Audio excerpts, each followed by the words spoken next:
Hello and welcome to the Primetime News on Mitv. I'm Stella Opara. In the news, President Bola Tinubu has reaffirmed that Nigeria's economic reforms will not be reversed despite the initial hardships faced by citizens. Speaking at the State House while hosting a World Bank delegation led by its Managing Director Operations, Anna Biede, President Tinubu declared that his administration remains firmly committed to ongoing reforms. The president, who received briefings from the coordinating Minister of Finance, Wale Edun, and Vice President Kashim Shettima, said the government would not retreat from difficult but necessary economic decisions. Tinubu described Nigeria as the heart of the African continent and highlighted agriculture as a major priority, calling for increased mechanization to maximize the country's vast arable land and youthful population. He invited greater World Bank support, particularly in seed development, fertilizer access, and transitioning farmers from small-scale operations into large cooperatives, capable of boosting food security and employment. The president also stressed transparency and accountability, rejecting fuel subsidies and multiple exchange rate regimes, insisting that a stable currency is essential for growth. World Bank Managing Director Anna Biede praised Nigeria's reform efforts, describing the country as a frequent reference point in global policy discussions. Nigeria is a frequent example in my discussions around the world because the results achieved in the past 2 years are commendable, she said. She confirmed continued World Bank support, including billions of dollars in public and private sector financing, while aligning with Nigeria's goal of achieving a $1 trillion economy in recent times. Finance. And the Vice President is giving me a full briefing. It's just a joy for me to come back, meet with you again, and give you the assurance that, well, since we've gone into this journey of reform, we have our hands on the plow and we're never going to look back.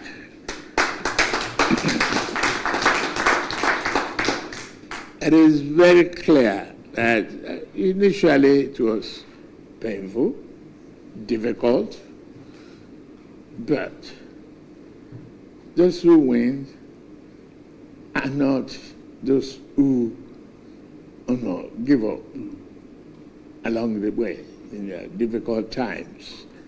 Nigeria is the heart of the continent, and it is necessary for us to do what is necessary to strengthen the economy, particularly looking at the young population of this country, looking at vaster area of arable lands. How do we employ mechanization and make agriculture easier? I've embarked upon that. There will be zonal mechanization centers to help the farmers, working on the seedings that we enhance their program, whichever way World Bank can come in on seedings. Number of reforms at that time. And as your colleagues know, and my colleagues know, Nigeria is a frequent example in my discussions with people around the world, presidents around the world, policymakers around the world, investors around the world, because I think in these 2 years, the results that have been achieved are really commendable.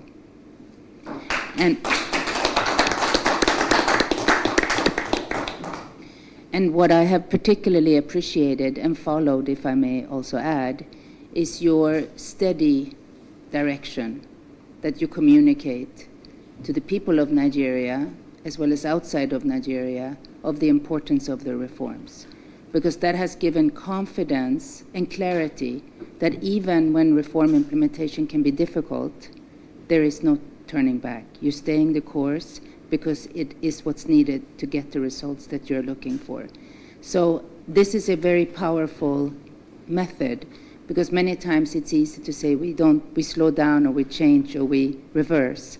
But I must say you've been very steady, and it has been very noted and from time to time quoted by myself as well. So I just wanted to share this with you, because 2 years ago you were very much at the launching stage, and here we are 2 years later with very strong results. And we heard it from the private sector in Lagos on Sunday as well as yesterday. And I think it's just remarkable and commendable. So.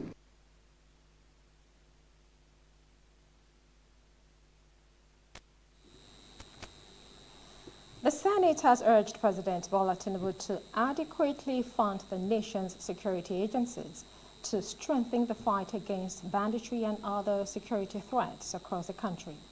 This followed a motion raised under matters of urgent public importance by Senator Montari Dandutse, representing Katsina South, over a deadly bandit attack on a community in Faskari local government area of Katsina State. Senator Dandutse recalled that armed bandits stormed the community, killing several residents, destroying houses, shops, and vehicles, and leaving many people homeless. Contributing to the debate, Deputy Senate President Senator Barao Jibrin stressed the need for the military to step up operations to curb the menace of banditry, describing the attacks as unacceptable. Senator Mohammed Mongono, Senate Chief Whip, emphasized that addressing security challenges remains a core responsibility of the Senate, noting that insecurity poses serious threats to food security and national stability. He urged the president to direct the military to secure affected areas. Senator Wadada Ahmed, SDP Nasarawa West, however, warned against negotiating with bandits, describing such actions as dangerous and capable of emboldening criminal groups to inflict more harm. The Senate President Godswill Akpabio, in his reaction, called for the endorsement of the use of sophisticated drones to monitor and secure prone areas. He also expressed concern over a viral video allegedly showing local government officials negotiating with bandits, calling for urgent public sensitization on the need to report suspicious activities to security agencies. The Senate further urged the Ministry of Humanitarian Affairs and the National Emergency Management Agency, NEMA, to immediately provide relief materials to victims of the Katsina attack. A minute of silence was observed in honor of those who lost their lives.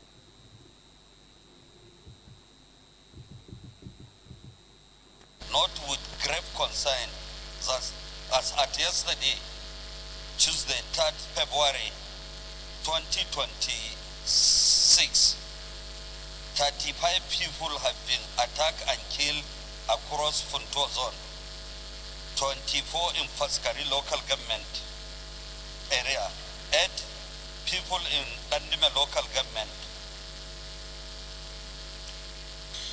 2 people in Funtua local government, 1 person in Kankara local government area of Katsina State in less than 24 hours.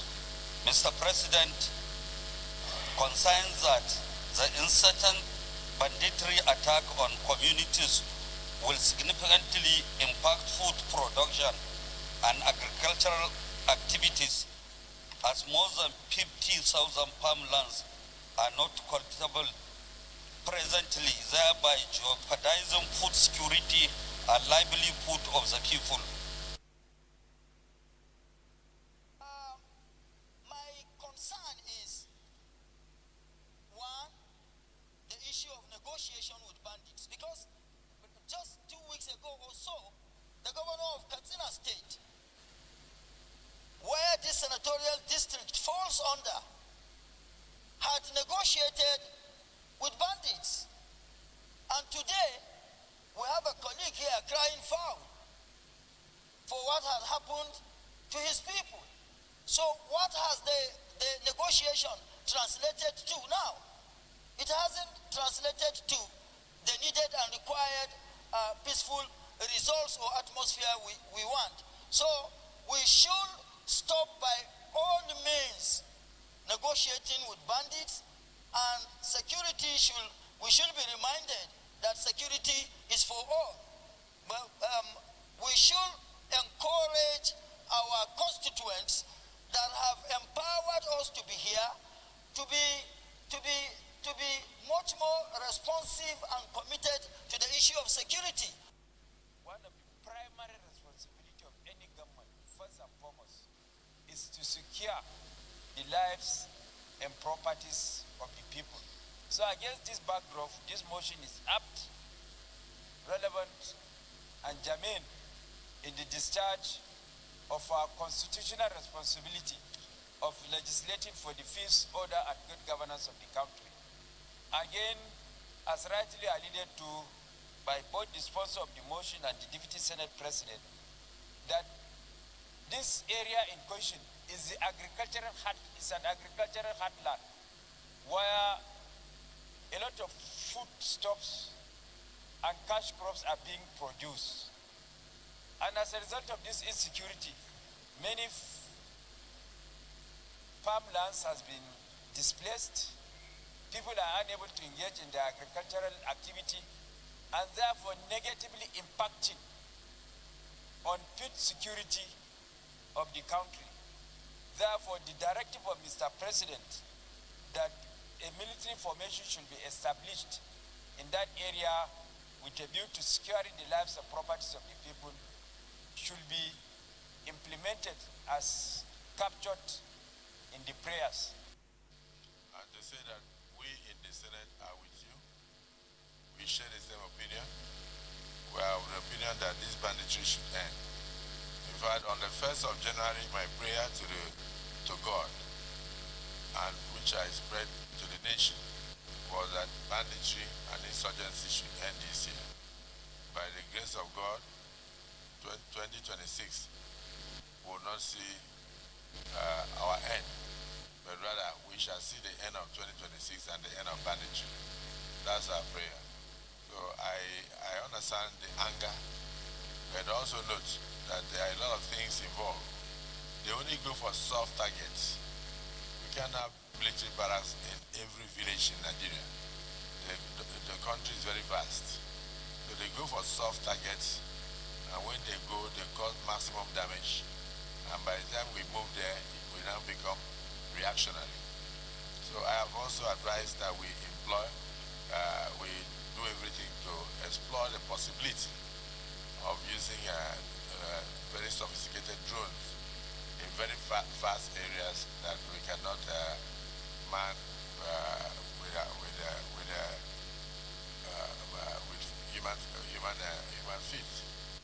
So I assure you that the Senate, the National Assembly in general, will take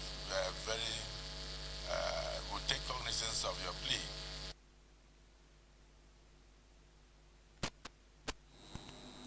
Meanwhile, the Senate on Wednesday expressed deep concern over the worsening security situation in Katsina State, particularly in the Funtua zone, following fresh bandit attacks that reportedly claimed no fewer than 35 lives within 24 hours across 3 local government areas.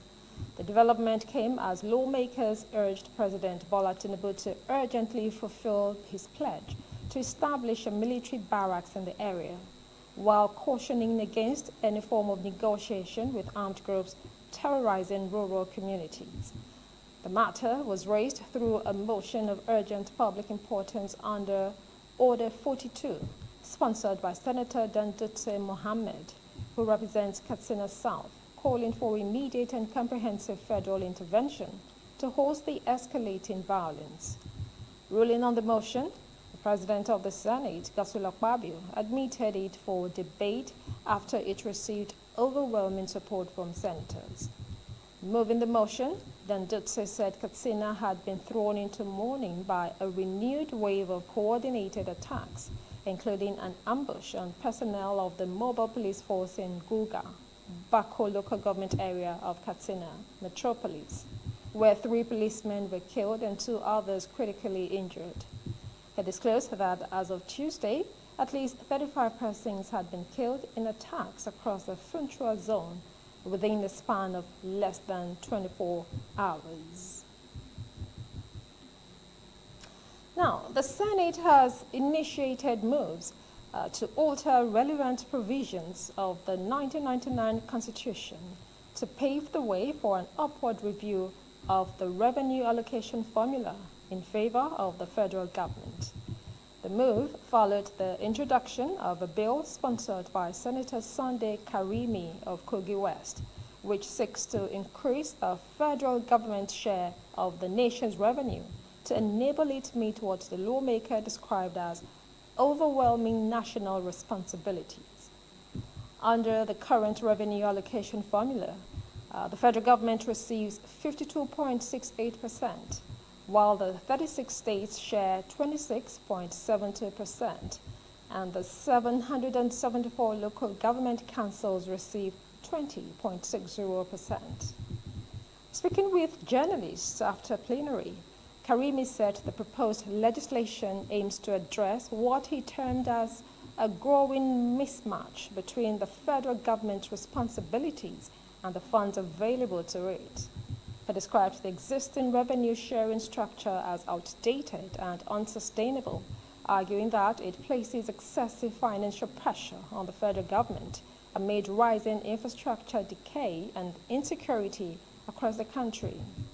The senator pointed to the deteriorating condition of federal roads nationwide, noting that their construction and maintenance have become increasingly difficult under the current fiscal arrangement.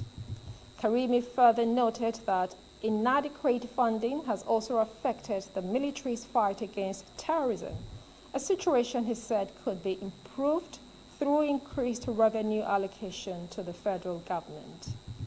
The bill has killed first reading and is expected to undergo further legislative scrutiny as part of the constitutional amendment process.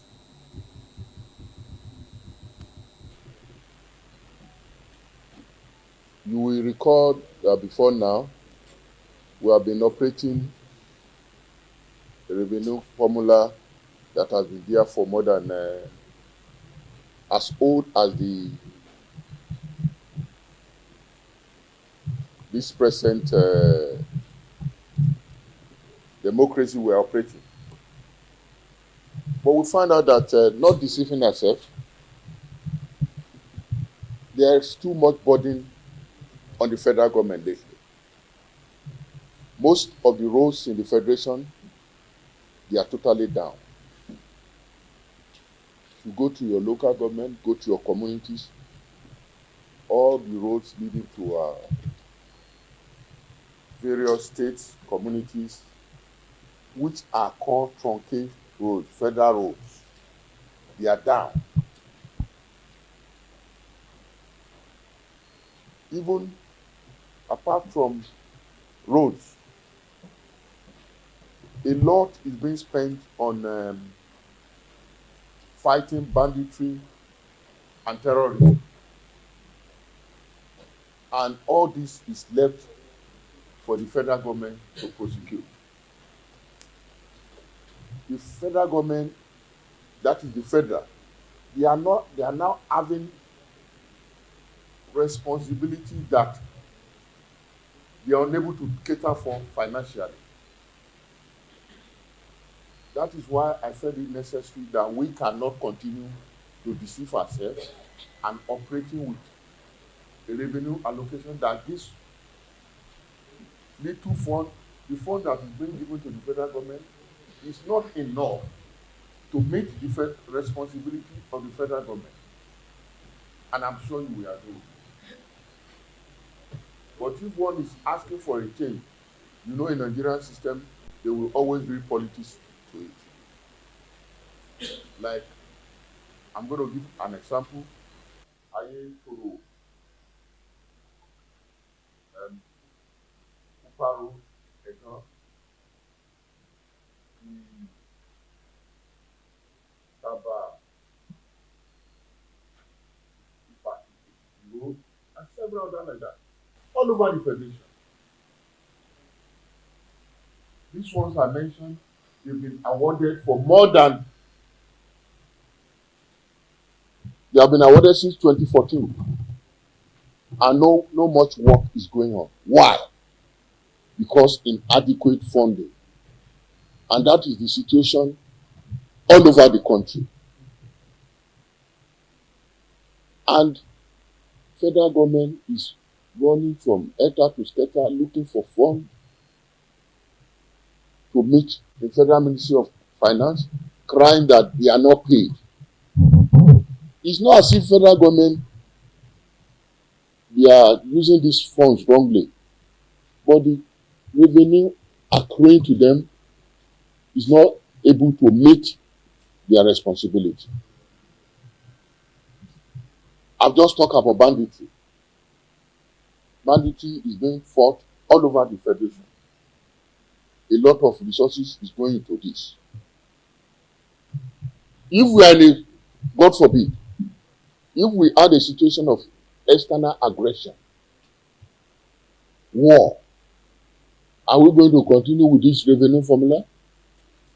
In that situation, we have to make an emergency funding and get more funding for the federal government.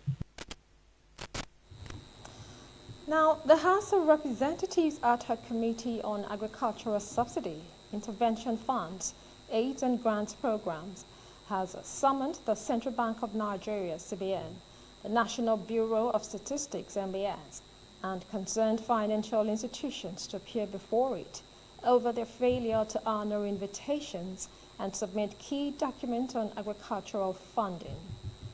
The resolution followed a motion raised by the Deputy Chairman of the committee, Honorable Sunday Umeha, during an investigative hearing in Abuja, where he expressed concern that several agencies ignored formal letters from the committee. At the hearing, Jay's Bank, Unity Bank, and other financial institutions that appeared were unable to provide complete records, including details of inflow and outflow of funds, and full information on beneficiaries of agricultural intervention programs. The chairman of the committee, Jamo Aminu, dissatisfied with the submissions, directed the institutions to provide comprehensive documentation and rescheduled their appearance for Tuesday next week, stressing the committee's commitment to transparency and accountability in the management of agricultural subsidies. Honest, the documents were not actually the information you just provided are missing in the documents here. However, we will seek the indulgence of the committee to enable us, put the documents in the order you just mentioned, and probably make an appearance in the next sitting coming up next Wednesday. In a week's time, we will put the documents together and submit in the order that you are referring to.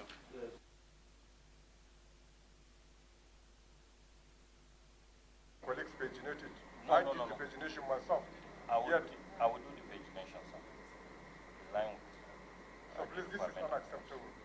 If you want to come before us, you should come to front. You cannot be going front and forth. You understand? Not yet, sir. I tried to even paginate. I thought you have that from introduction up to 16th, so that we can move on, so that members would know you are referring to page A, page B, page C, page D. And I haven't done that. Now we've come to that. And even this way, it's not. This is not a presentation with respect to. You cannot tell us how much you received, how much you disbursed, what is outstanding, what is not stated here. And at what page, which schemes have you undertaken? A, B, C. You have not done that. You have not shown us that. You understand? So please, what do you have to say to us? That I am constrained to move this motion to compel NISIL MFP, Central Bank of Nigeria, SunTrust Bank, Stanbic IBTC Bank, National Bureau of Statistics, to appear before this committee. Mr. Chairman, I also move that all the relevant processes for issuance of relevant summons on these aforementioned agencies and financial institutions be activated, completed, and duly served on them. Mr. Chairman, we cannot let the Nigerian people down. Federal government of Nigeria have shown good faith, have shown that it actually cares for the people of Nigeria by investing this huge amount of money in the agricultural sectors, but there have been outcry that what we have gotten in return is far below what is expected.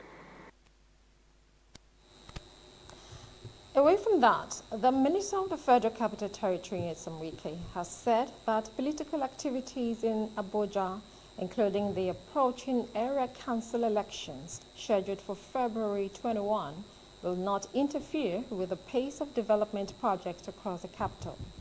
Wike gave the assurance on Wednesday while inspecting several ongoing infrastructure projects in the FCT, insisting that governance and service delivery would continue irrespective of political timelines.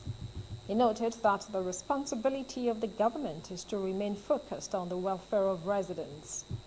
The minister explained that sustained execution of projects was central to proving the sincerity of President Bola Tinubu's renewed hope agenda, noting that visible results were what mattered most to citizens.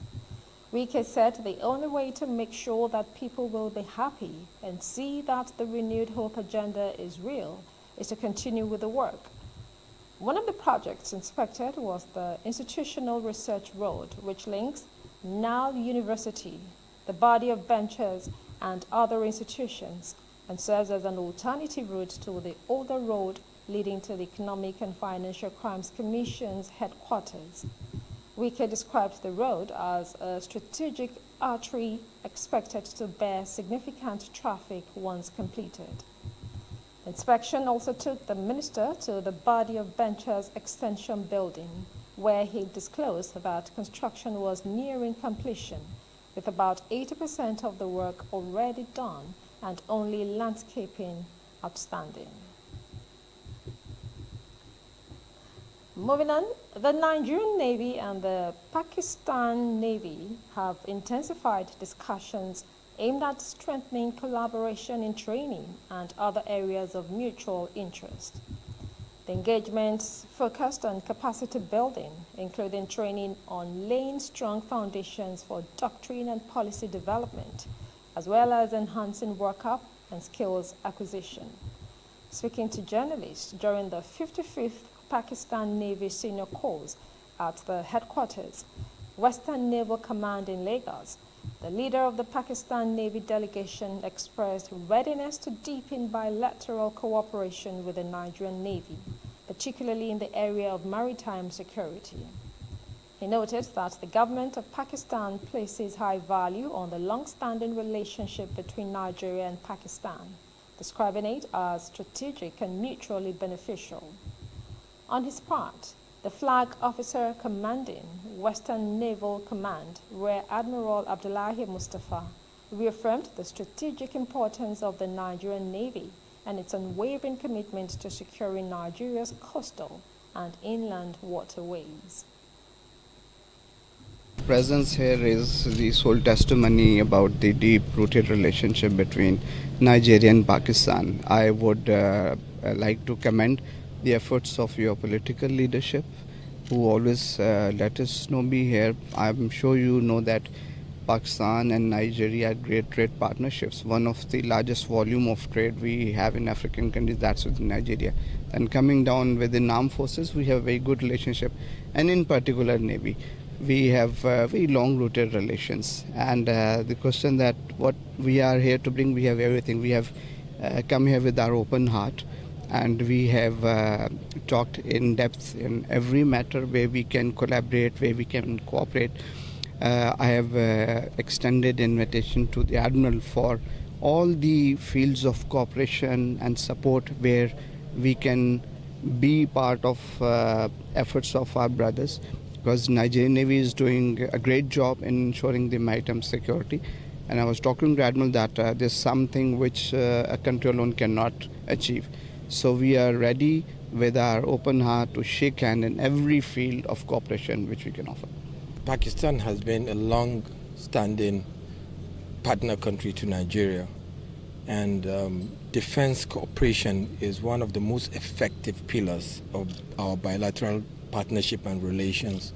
And in the past, Nigeria has acquired multi-role fighter aircraft from Pakistan. Also, we have the Super Mushak trainer aircraft, which the Air Force uses.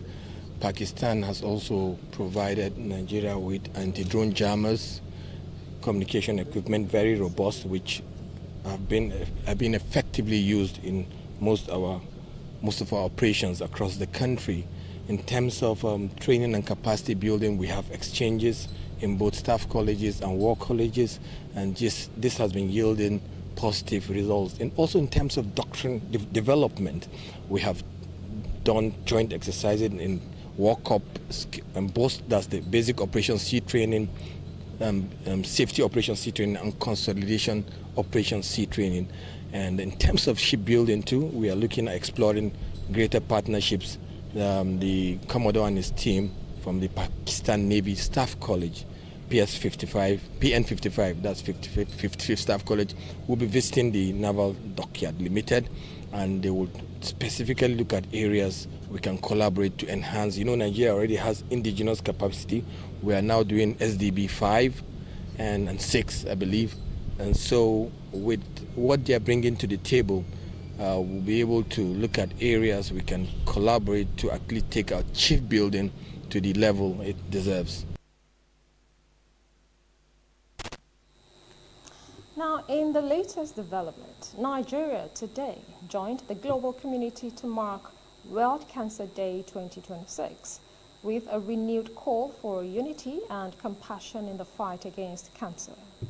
In the message to commemorate the day, the First Lady of the Federal Republic of Nigeria, Senator Mitv, emphasized this year's theme, United by Unique, noting that while every cancer journey is different, the hope for survival and healing is shared. She stressed the importance of listening to individual stories and placing people at the center of cancer care, saying this approach is key to building a stronger and more compassionate response to the disease.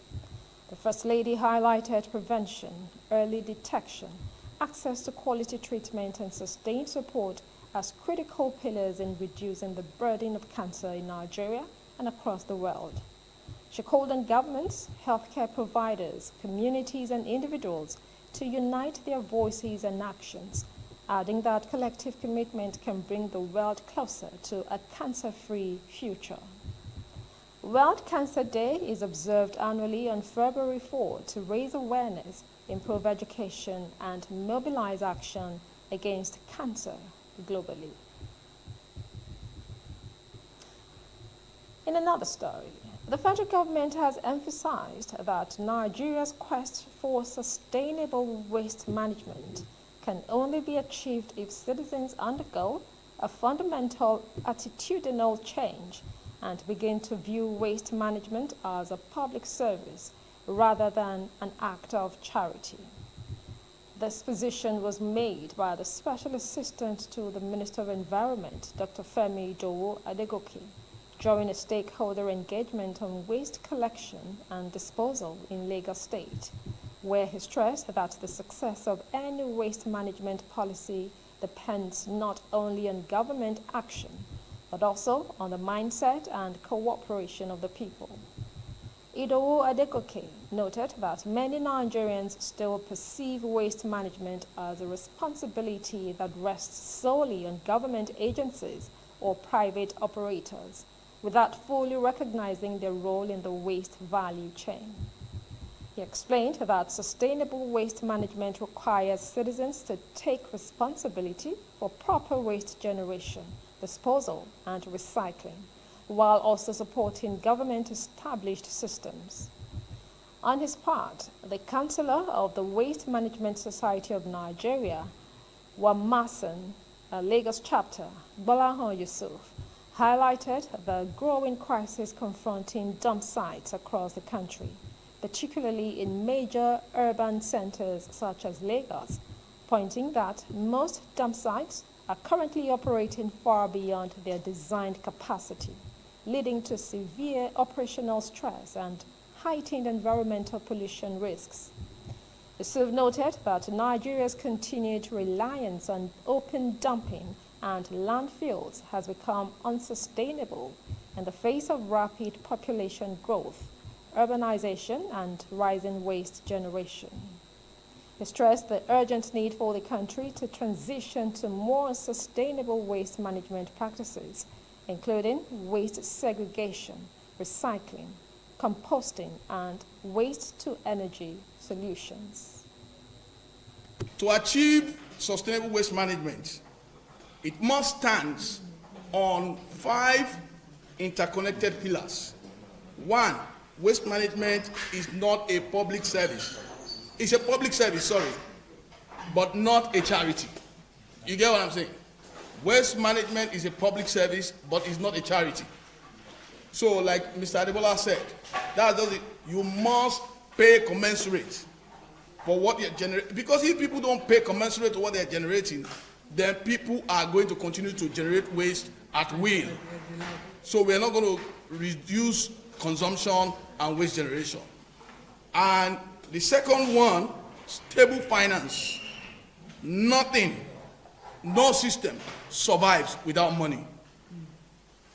Number 3, data and control. You cannot manage what you cannot measure. Lagos have what we call structural defect in government management. Structural defect in government management. You know that Olusosun has always been not a dump site. It was a site for the military to do their shooting. It was a shooting range, and they were also using the red sand to go. And you know that people will build around dump sites.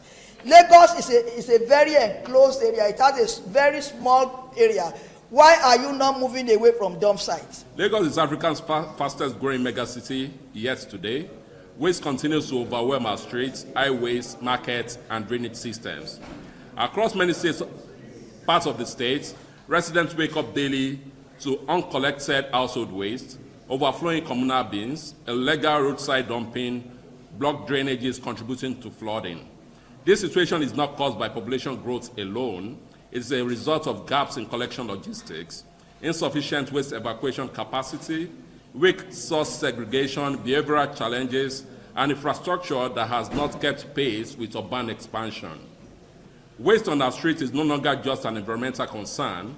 It's a public health emergency and economic burden, and a governance challenge that demands urgent, coordinated action. Moving on, the Corporate Accountability and Public Participation Africa, CAPA, has advocated the introduction of comprehensive and legally binding restrictions on the advertising, promotion, and sponsorship of unhealthy food and beverage products, particularly during festive periods. Executive Director CAPA, Akimbode Oluwafemi, made the call on Wednesday in Lagos during the public presentation of CAPA's new report on the unhealthy food hijack of festive periods in Nigeria. He stated that industry self-regulation has failed, noting that such measures have largely functioned as public relations tools rather than effective safeguards for public health. Oluwafemi stressed that advertising restrictions should extend across digital platforms, outdoor advertising, broadcast media, point-of-sale marketing, and in-store promotions. He added that this must include a ban on influencer marketing, celebrity endorsements, and algorithm-driven targeted advertising of unhealthy products, especially where children and young people are likely to be exposed. He further noted that branded corporate social responsibility activities by food and beverage companies in schools, religious institutions, markets, and other public or community spaces should be prohibited. According to him, donations tied to brand visibility are not genuine acts of charity, but indirect advertising strategies that exploit trust, culture, and faith while promoting products that undermine public health. Other speakers, including the Assistant Executive Director, CAPA, Zikora Ibe, and Industry Monitoring Officer, CAPA, Humphrey Ukeaja, warned that festive periods are often exploited as opportunities to intensify brand visibility, associate unhealthy products with social and cultural meanings, and drive large-scale consumption. The report was based on monitoring projects carried out between November 2025 and early January of the year. Media, festive campaigns should not be reported at face value. Journalists have a responsibility to interrogate the health implication behind those marketing and center the lived realities of families bearing the cost of diet-related diseases. And to the food and beverage industry, public health cannot be treated as a seasonal public relations exercise. Claims of social responsibility rings hollow when marketing practices actively undermine population health. Festive season should not come with hidden health costs. They should support nourishment, well-being, and genuine social connection, not contribute to preventable illnesses and long-term suffering. The message of this report is clear. We must, as Nigerians, reclaim our public spaces, regulate the food environment, and place public health above corporate profits. Thank you very much. When people are enjoying themselves, when they are letting their guards down, when they are spending more just to feel or tap into the emotions of a particular season or celebration, these companies exploit those moments to push, unhealthy diets into the market. And because we are trying to live more, we're trying to be happy with family and friends, we tend to purchase those kind of products without understanding or knowing fully what we're taking into our bodies. So sometimes people say it's about choice, but what personal choice can you have in a market that is already designed for you to consume such products, whether you like it or not? Because it's not just they selling it to you, they are flooding it everywhere, whether on the road, whether on the streets, whether at transport hubs, at bus stops, at markets, on your TV, on your social media platforms. You see these adverts everywhere. And sometimes these adverts are not just limited to adults, they are also targeted at children. And we all know, research has shown, scientific studies have linked the excessive consumption of unhealthy diets to, rising non-communicable diseases that is plaguing our country. Urban, low economy families who already struggle to access healthcare are hit the hardest. Children and poor communities see most of this marketing because parks, markets, schools, and church are turned into branded spaces without clear warning about sugar and salt. This deepens health gap and money problem as families who are pushed to buy products face high medical costs after acquiring non-communicable diseases. Just to also chip in on policy recommendation, finally, the World Health Organization is proposing 50% tax on the pro-health tax on these products in excessive sugar, salt, and trans fatty acid. And we are advocating for such. We align ourselves with WHO for the 50% increase, particularly in SSB tax. Traders at Owode Onire Market in Lagos State have accused the state government of allegedly working behind the scenes to dislodge them from the land they had occupied or have occupied and traded on since 1979. The traders said the land was officially allocated to them by the first executive governor of Lagos State, the late Alhaji Lateef Jakande, following their relocation from Jankara Market to Owode Oniri along Ikorodu Road. They made the allegations during a press briefing held at the National Office of their Traders Association in Owode Oniri. According to the traders, the continued inaction of the Lagos State government, despite several petitions and complaints, suggests complacency in the ongoing land dispute affecting the market. They appealed to the federal government and other well-meaning Nigerians to intervene, warning that any eviction would deprive them of their means of livelihood after decades of trading at the location. And we are part of Lagos State Market Management. We are paying our dues to the market. All activities that they carried out in Lagos State, we are not left out. But yet, there's no any benefit these Owode Oniri have derived, either from the federal government grant or from the state government assistance. Nothing was given to us, as if we were not in the Lagos State. We were in Nigeria. Our share here in Owode Oniri, motor spare part market and Owode Oniri generally, will be given to Lagos State, of which we have never received any share from the Lagos State. What have we done wrong? Lagos State should let us know from today's henceforth. We appeal to you, media, please let our cries reach all the necessary. Our member died, nothing whatsoever. The population, the most population of this market, they were youth.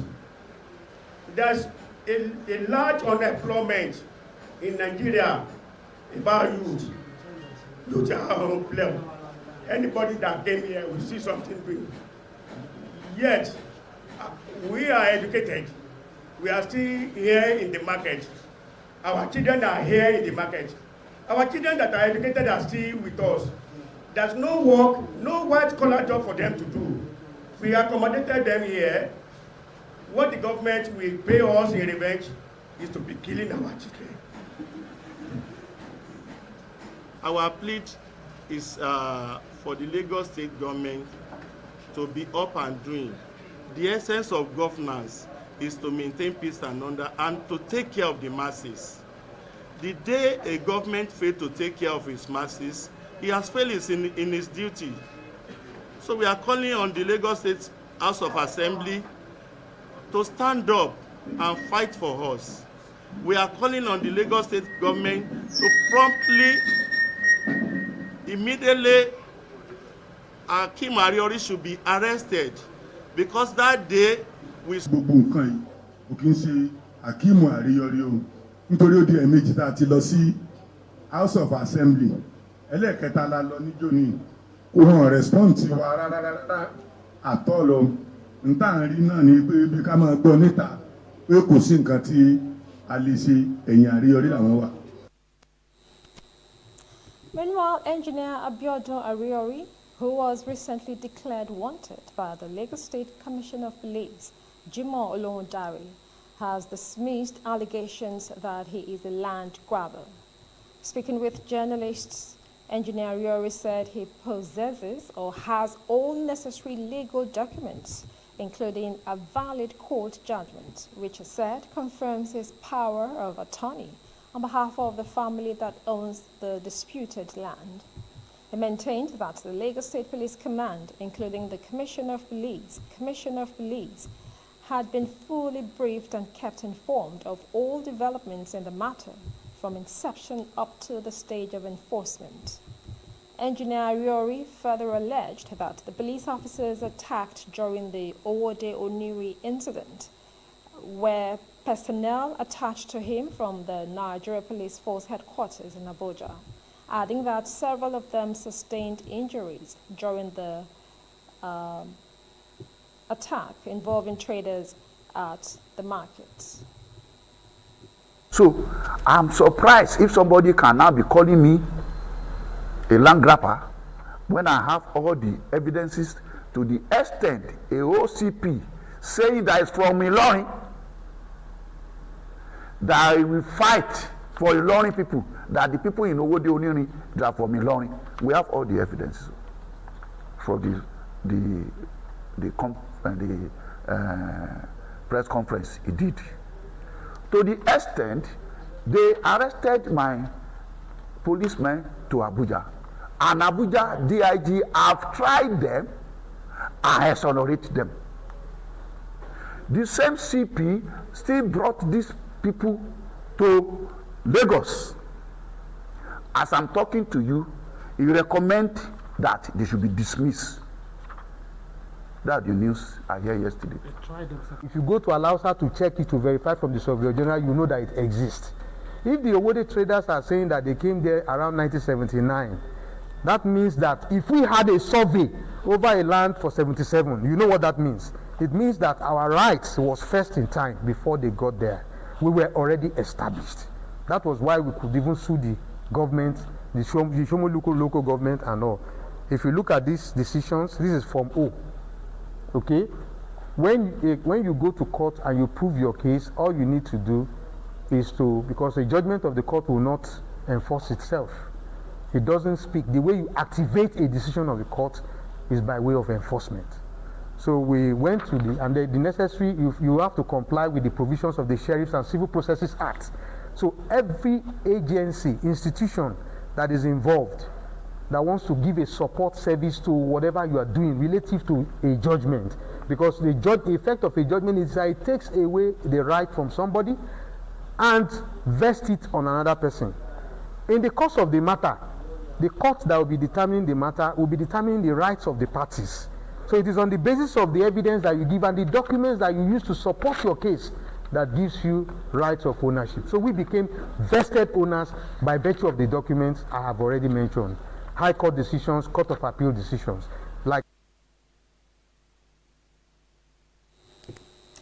We'll take a short break now, and when we return, we'll bring you foreign news. Stay tuned.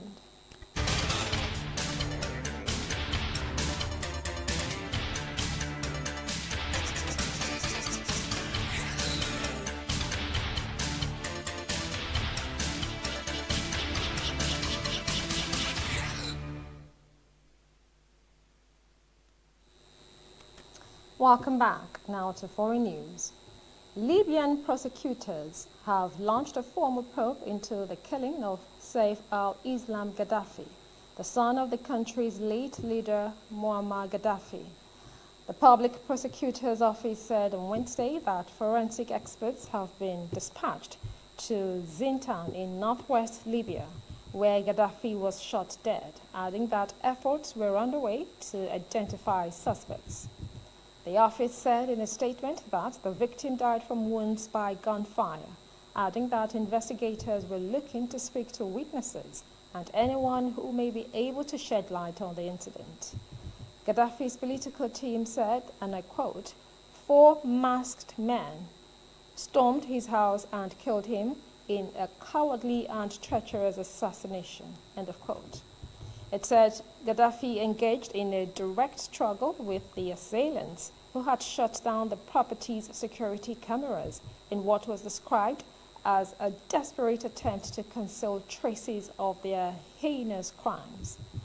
While holding no formal government post, Gaddafi was widely viewed as his father's second-in-command from 2000 until the 2011 uprising that ended Muammar Gaddafi's 42-year rule and resulted in his killing at the hands of opposition forces. Saif al-Islam was seized by a militia in Zintan in late 2011 as he tried to escape to neighboring Niger after the fall of Tripoli. After spending 6 years in captivity, he was granted freedom in 2017 under an amnesty law and remained a resident of Zintan. We take another short break, and when we return, we'll bring you sports news. Stay tuned.